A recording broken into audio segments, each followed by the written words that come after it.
because we kind of know how to do it, and we're just in the process of working out why aren't we doing it?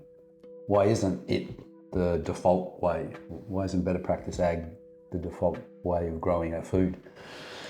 And that's something we could start to unpack. But what that means for us is we want to tell great stories around that, so we can usher people into the movement, whether they're people that eat food, that prepare food or sell food, or farmers themselves.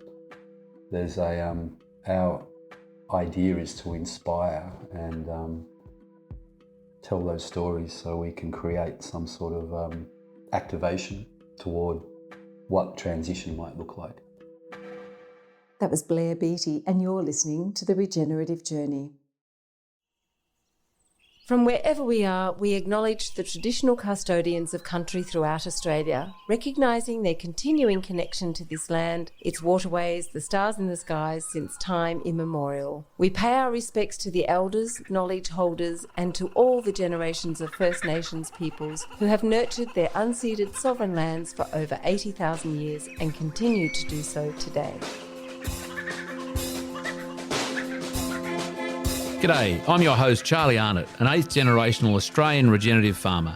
And in this podcast series, I'll be diving deep and exploring my guests' unique perspectives on the world so you can apply their experience and knowledge to cultivate your own transition to a more regenerative way of life.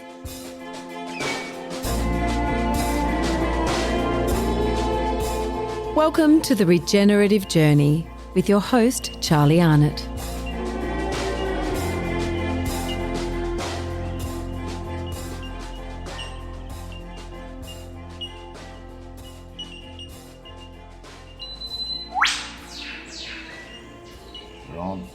Blair Beatty. We certainly are. What a nice view we have too. We have, mate. Mine's a little tinted because I've got these really cool Fancy glasses, I know. things. So, Blair, welcome to the Regenerative Journey mini-series. I don't even know what this is. We're here together at Alsawa. Well done. Say it. Alsawa. Alsawa. Retreat, farm health retreat. There's been some contention around pronunciation, but we'll finally, Yeah. in fact, we've dialed that in. But I think we've got it right. So this is a so I'm going to call it an in-betweener. So this was a bit of a serendipitous moment we took together, Blair, to have a chat because we're here together. And my intention is for this to go out to the world as part of our Regenerative Journey episodes. Excuse me, but not a proper one. We've already had the chat with a proper. We did go Which proper. you probably actually didn't get to. Didn't. Did we? No. No, we only sort of scraped the surface. I remember you baiting me into some conversations, which I didn't. You resisted. I resisted. Yeah, but Maybe we go there today. Well, maybe we do, and maybe we can make some stuff up too. But let's talk about why we're here. Why are you here, mate? Apart from you happen to be bunking in the same cabin and following you, mate. Just flying around.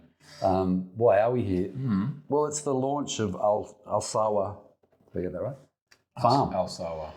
Which has been some time in the creation and the making of. But last night there was a beautiful launch gathering. You did a fine job of emceeing. Thank you, Blair. And it was great just to see it come to life. We need more of these places and spaces for people to come and experience and gather and learn, and hopefully this will turn into being a really valuable asset for the local community here. And what is it? What is the asset that we launched last night? We were a part of. What is there? 30 plus acres of 38 acres of some diversity on the ground. There's an old maca orchard. They've done a bit of replanting or regeneration of endemic native species. What else they got going? There's a little wellness retreat here. Yep. We're building some accommodation. We're staying in the cottage. They have a little mushroom forest. We've got mushrooms going on. They're making some of their own biodynamic preparations with a number of the team. We've got honey. Been to one of our workshops, got honey, so they've got bees. The beekeeping workshop this morning. There was bees. Who told you that? They did. Okay. They make it. We just harvest it, or some would say steal it. It is delicious though. There was an eco living workshop today. Today, yeah, and they're having a tree planting session shortly. They also having permaculture tomorrow With Robin Clayfood, she's amazing. Yes. So it's a plethora of activity and celebration this weekend, and there's something else today. What was on first thing this morning? Oh, the beekeeping. That's right, from 9 till 1 or something. Mm-hmm. So lots of good stuff here. We're here as part of the launch. We're also in a panel session tonight. Kim Morrison is leading or facilitating a panel session with the two of us and Rachel Ward, because Joe and the team are screening Rachel's farm. Rachel's recent, last year it came out, didn't it? Yeah. Last year. If you haven't seen it, here's a good segue into go and watch it, because it's well worth watching, and it's a great story, and it's quite inspiring. So where were we? Yeah, there's lots of activity this weekend. Celebration of the launch of Alsawa Farm and its lovely health and wellbeing initiatives. And you had a little chat last night about Farmers Footprint Australia. Mm-hmm. People familiar with that? Do you want to give people a bit of a heads up? The quick brief. Because we spoke. Okay, so we spoke. Was it last year? Might have been the year before. I tracked you down at your house. We sat on the couch, had a lovely time. Might have been the year before. I spoke with Zach for the second time in early November last year. We're yet to put that out. That'll be a watch this space kind of moment. And that's a cracker, apparently. Well, I have to say, pump my top. Well, not my tyres up. The show's tyres. He said it was, and this is unprompted. I just said, "How was that?" As a bit of a finisher. You actually, because you guys finished the interview. I bore witness to that. Yeah, you were there. You guys sort of finished it, and I was off camera just chatting away and throwing questions at you. And he said that was my favourite podcast of all time, or very words to that effect. Which is, that's quite something. Given he's done thousands. Considering the amount that he does. So that's a good testament. Look, to I just hope the environment created. Well, that was in November last year. He might have superseded. He might have superseded it. Damn, I knew I should have got it out earlier. I actually said maybe we just don't do any more podcasts ever again. What did you say to him? Look, this bloke needs the confidence lift. At the end of it, just say it was a really good one. And he just like maxed out. He went to right to the top. He said the best, and then gave you a wink. Yeah. Yeah. Okay. So, mate, FFA. Do you call it FFA? Is that not often, but we could. I don't really. There's enough acronyms in the world, I think. Is that right? If you were short on your spell count, on your word count, you could just simplify it. So what is it? I guess for those that don't know, FFA stands for Farmers Footprint Australia, and we're a chapter of what is a global network now. There's Farmers Footprint US, Farmers Footprint UK, us here in Oz, and Farmers Footprint New Zealand is about to, it has birthed, and it's just sort of finding its feet and finding its way, which is super exciting. I mean, not surprising that all of these are colonial countries, because that's where we've found that our agricultural methodologies have not been in service to planetary or human health. But really, really exciting that we can now start to weave in a global story while still keeping our bioregional kind of appropriation and presence.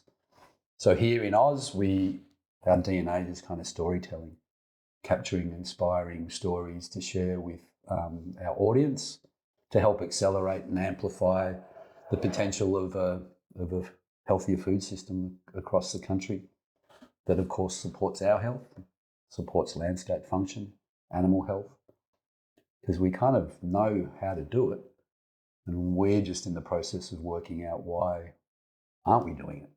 Why isn't it the default way? Why isn't better practice ag the default way of growing our food? And that's something we could start to unpack. But what that means for us is we want to tell great stories around that, so we can usher people into the movement, whether they're people that eat food, that prepare food or sell food, or farmers themselves. There's our idea is to inspire and tell those stories so we can create some sort of activation toward what transition might look like. And as we tell those stories, we get more and more informed about what appropriate action for the Australian landscape looks like. So out of that, we deliver programs. Last year, we delivered a young farmers program, and what else did we do last year? Anyway, that was the past. The retreat. We did a big event, a reconnection event in Byron, and we hosted our first of what we hope will be many retreats.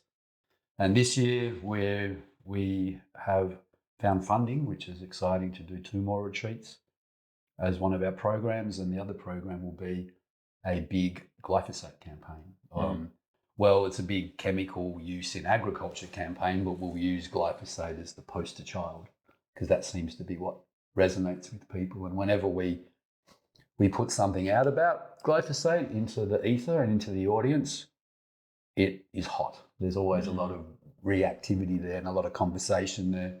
So we feel maybe it's a really good time that we build a campaign toward that and find a way to activate people and bring more awareness to the reality of these toxins that are in our food system, because they're everywhere and they're having a detrimental effect on us as human beings through, gut health and gut dysfunction and autoimmunes and the rest of it. There's a whole gamut, and also how they affect our landscapes and our waterways and our soil quality. And we need to do something about it, and we don't seem to be.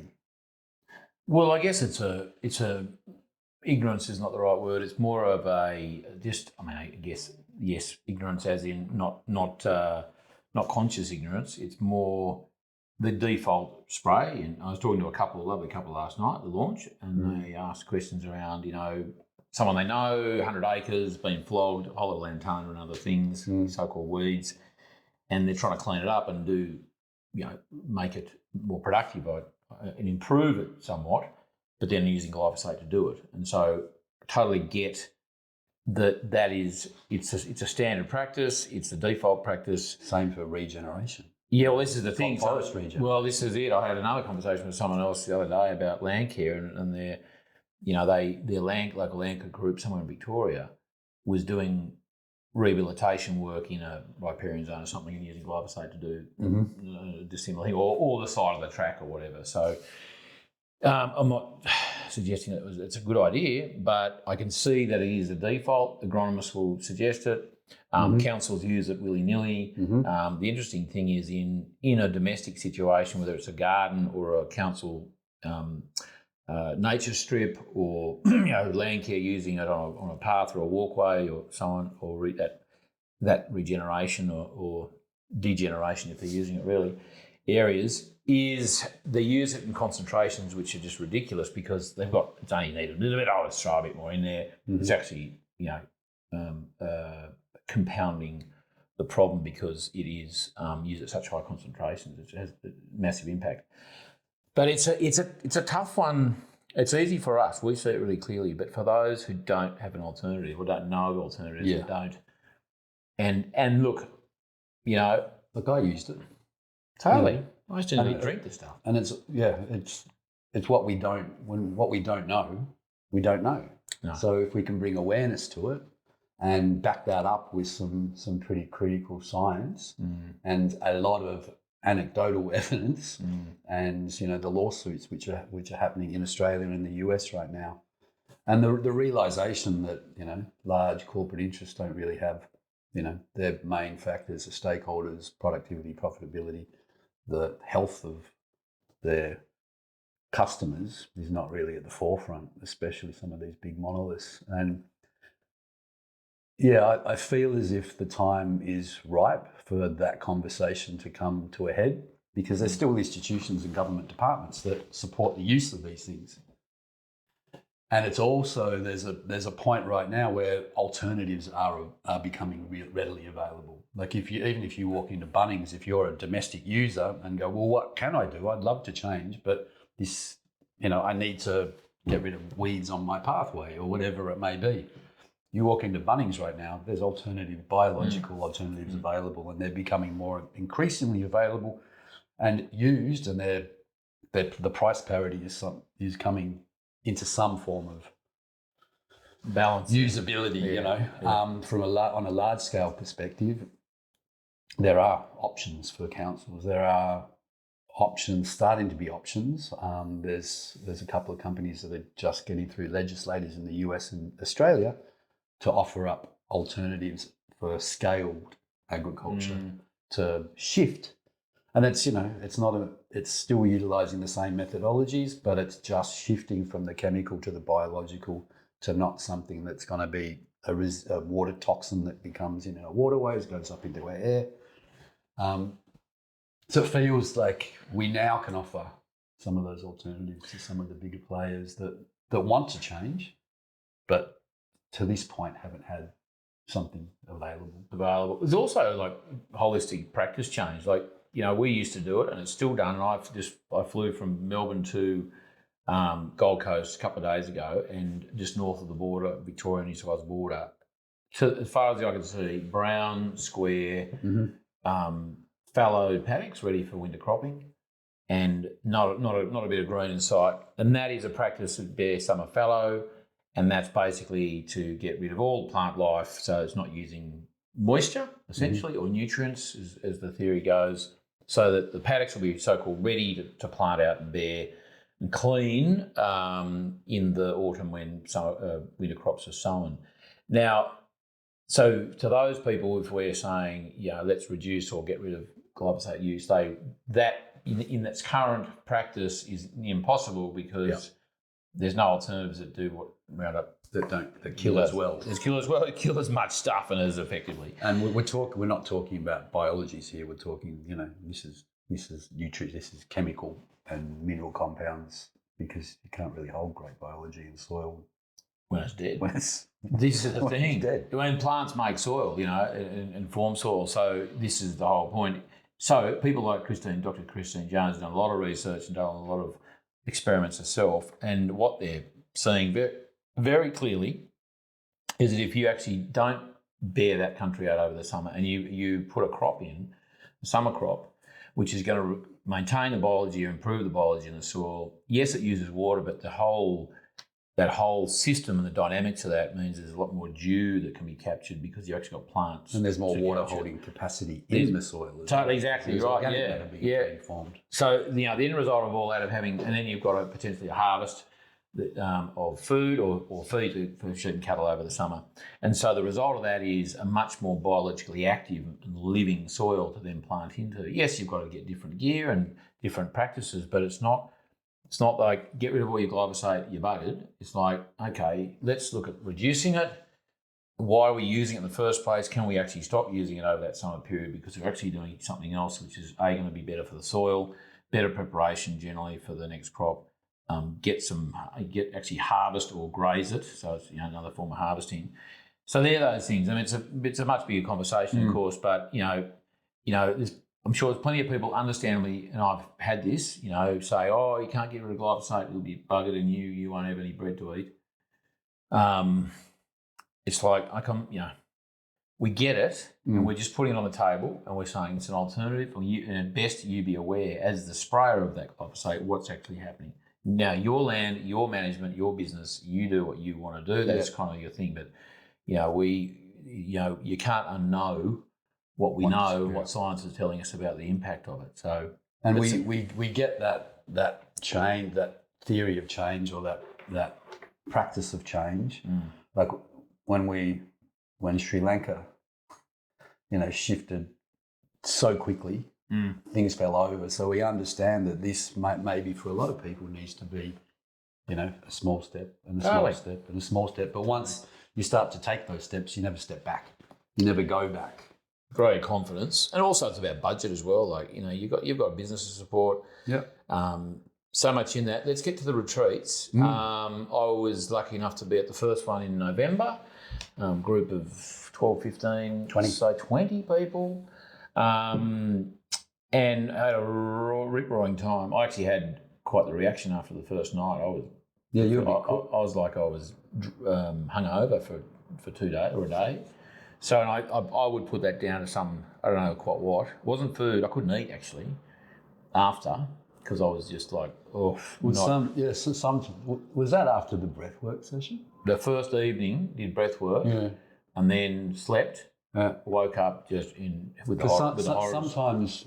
Sometimes those breathwork sessions can, can transmute some of that trauma that we carry, and that trauma can be stored biologically and physically in our body. And then when we move that and shake that and transmute that, there can be that, the back end can be feeling pretty cooked or pretty crap. You're right, there was a lot of transmutation going on. It was great. So that, to give some context to that and why, an organisation like Farmers Footprint wants to get involved in retreats, it was a litmus test for us to understand if we can do it, if it's appropriate to do it, because the idea is to invite farming people involved in the food system to come in and engage in the beautiful practices of coming together in a safe space to go through processes and unpack some of the stresses that we carry and get introduced to some of the beautiful tools to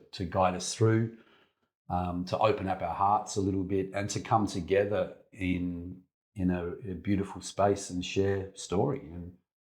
And we feel that it might be one of the most potent programs that we bring to life, is to build a beautiful experience for farmers, which, it's as you know more than anyone, it's one of the toughest games. And at the moment, there's a lot of isolation, there's a lot of challenges, and mental and physical wellness are not at the top of the pile for a lot of our farmers, and they're doing it tough. So what's something that we can offer that can maybe give them some of the beautiful tools available to work through some of those challenges, to start caring for themselves? Because I think self-care is a big one that, for me as a white colonial male growing up in Australia, I wasn't taught any of that. No. I was she'll be right, mate, and get on with it. Well, that's not something that really serves us or serves our ability to show up in the best version of ourselves. So we had our first sort of litmus test, and we thought that was a real great success. And now have just been funded to hold 2 retreats this year, curated specifically for farmers, to bring them in and introduce them to some of the beautiful processes available of showing up in our best form and adding or alleviating and giving them some of the tools to cope with some of the stresses of daily life, of farming life, and looking at, the exercise, nutrition, mindfulness. And the idea is to take them through this process and support them post that process, so they get to be big, beautiful versions of themselves. And we kind of feel that if we can help with that process, then they get to make really great, healthy decisions on what they do with their landscapes, what they do with their families and their communities. It's a numbers game, isn't it? Like, this may be the challenge for you guys is, how do you amplify the benefits of a retreat of 20 people into the rural community, so that spreads, or that echoes throughout each of those communities? Are the people that are coming to those, are they going to be the sort of people who, I'm not expecting them to go and put a retreat on when they get home, but that are actually going to be amplifying the message, amplifying that kind of the attitude and the practices in some way? Because I loved what I did, and I can see a lot of people doing what we did, and doing good there, and their family will benefit, and their landscape will benefit, and then there'll be parts of their community that will benefit. But how do you kind of, the low-hanging fruit to amplify that message across the biggest, because there's a time frame we're running at here too. There's a time frame of a life of a person. Yeah. And then can they get to that point of renewal and regeneration before they're dead, basically, or their kids being involved and them creating habits when they're young, so they actually they get off on the right foot or a better foot and keep going. And then there's like the lifespan or the dynamics of a community. So yeah, it's all really good questions, and it's stuff that's on the table that we're considering, but I probably don't have the answer. no, But I think if we take that big view around what we're doing, then at least they're embedded considerations on how we move forward and how we can build these at healthy scale, but still be individual and not just generalizing, because I think that's one of the carte blanche methodology is really similar to what we find in institutions and government departments and allopathic health and reduction, scientific materialism, all that story, where one thing fixes it all. I think it's really important that we acknowledge everyone where they're at in some way and allow them to push through processes and that journey that's built somewhat for themselves. So, that, which makes it hard and makes it a slower process. And, we all have some sort of urgency at this time in history. So really good questions. I don't know, but got to start somewhere though. Yeah? we I think if we can build proof of concept of this and track the change and the follow up, and we'll have that momentum. We'll find that answer and we'll find ways to do it, because the facilitators that we're working with believe that we can build this and scale this so it's not 40 people, it's 400 people. Yeah. And that could be an online presence and an in-person presence, and it could be a whole community that we can go into and just invite fucking everyone and go, here's how we can transform us together. Because it has to, in essence, that collective consciousness and that collective momentum pushes things along a lot quicker, and they become sort of their own organisms in themselves, and that ripple effect becomes unstoppable. There's there's more and more help for farmers, I believe. I see, initiatives and projects. I think it's really good. I guess I just trust that there's enough of it to keep up with the need. It's a big need. Yeah, totally. Like I spent 5 months last year on the road, and we're on the road again now, and I've certainly experienced that need, and that was one of the reasons to get out amongst community and get out of the office, but not behind a screen, and to really engage and be on the ground and going through community. That I think that just added to some fuel to the fire of that. Yeah, this is a thing that can be really for now and important and productive and hope to change people's lives. Well, it helps. No doubt, it helped verify and solidify your resolve to this is needed. Yeah, without hearing those stories. Yeah. Well, we talked this morning about how you might capture more of those. Technology like this. I'm tech. I mean, this is state of the art stuff. No, this is only to me. I'm surprised I even got it together. It's like a caveman. Yeah, it's one step away from a chisel and bloody bit of rock. Mate, what else? What else do you want to touch on? Did you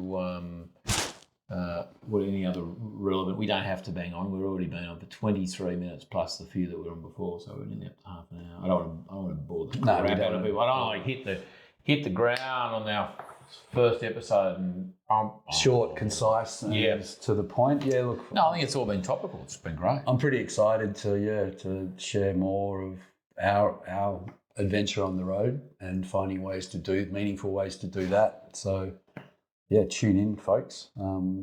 I'll try and do more on the socials, which I'm pretty crap at. But I want to start recording and sharing all these amazing people across the landscape. And you've travelled enough to know that there's so many people doing great work that... How's that guy that we met at the Yamundi, Joel? He's pulled up behind a fellow called Joel, and he listened to the podcast, and he's down at Albury, and that was a catalyst for him. Cindy O'Meara was one to look at how he's showing up in the world and the decisions he makes on his farm. So, how good is that? Yeah, I mean that's I've got to say that was lovely that happened, and it was very heartwarming when you get feedback like that. That the stories of others that we've facilitated through the regenerative journey have actually, kicked people off in a particular trajectory, or given them some inspiration or some resolve to make a difference. There's a few of them down in Melbourne, and I was down there for the Regenerative Health Summit last weekend, which was awesome. That makes it all worthwhile.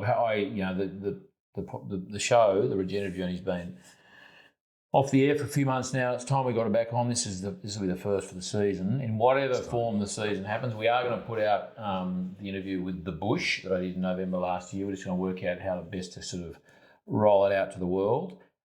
There's a few in the pipeline already. What I do want to mention before we wrap it up is that on the 20th and 21st of June this year at Hannaminno, Burua, our farm, we're running a biodynamic workshop. It may be the only one we do this year, so don't muck around. There's only limited seats there and tickets. So we do, if you want to join us for potentially the only one we do at Hannaminno this year, our signature workshop, 2-day biodynamic workshop where you'll learn about the principles and practices of biodynamics. And it's not just about growing a better carrot or a better cow. It's about being a better person. It's about your stewardship of landscape. We talk about a bit of spooky wawa. We go to the end of the cosmos and back within seconds. So join us for that. Go on to my website, charliehunt.com.au, look at events, and it will be there very shortly. Also, Little Plains, our Airbnb, I mentioned to you there this morning, Blair, 12 bed, well, it sleeps 12, 5 bedrooms, big old Federation homestead, Little Plains. And it's on Airbnb and Farmer Stays and bookings.com. Such beautiful country out there. It's amazing. It is. It's a beautiful spot. It's the original homestead of a much larger farm called Little Plains once upon a time. It's on Little Plains Road, and it's a ripper. So if you want a bit of a country retreat, we can supply meat. We can supply activities. We're looking at people being able to bring their own horses and ride on the hills with a guided tour. So there are all some things in the pipeline. Yeah, so people who might be adjusting horses somewhere and just want to go and ride them, we're looking at having a facility where you can bring your horses and go for a ride. We're working on that one. But if you don't have horses, that's fine. We will have chickens, collect your farm eggs, eat our meat, have a lovely time, drink some wine in front of the fire, and watch the sunset over Little Plains.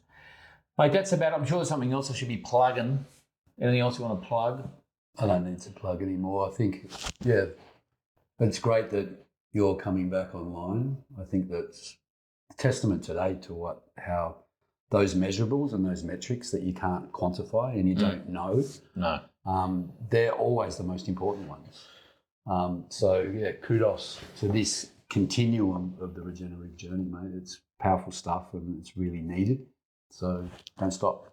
I won't, and I have always. I get good feedback, and it is heartwarming when you hear that. It makes it all worthwhile. That's going to die very soon, and like in seconds. So I better wrap it up.